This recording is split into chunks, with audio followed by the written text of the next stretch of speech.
Dalmia company तरफ समिया ग्राम पंचायतर बुढ़ा करुआ ग्राम नेशन अनाथ आश्रम आज ओडिया पर्व रज पर्व धूमधाम पालन कर डालमिया संगीन लेडीज क्लब सीएसआर विभाग और एचआर विभाग मिलित आनुकूल्य यही पर्व खूब सुंदर भाव अनुष्ठित हो जाइए।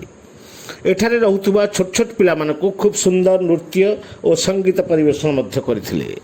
संगीन ladies club president Shrimati Leena Dhala कहिसेंति कि एठारे रहुतुबा मोट 48 जन पुओ झियो मानकर रहिबा खाइबा और पाठ पढ़िबा पई डालमिया परिवार साहाय्य करि आसुछि एवं आगकु मध्ये साहाय्य करिबा जारी रखिबो।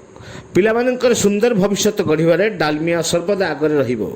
एही सभारे मानव संबल विभाग मुख्य श्रीयुक्त अजित कुमार पाइला, श्रीयुक्त प्रद्युम्न कुमार पात्र, नेशनर प्रेसिडेंट श्रीयुक्त उज्ज्वल प्रदीप नारायण, विद्याधर महापात्र इत्यादि उपस्थित रही कार्यक्रम सुचारू रूप समाप्त करथिले।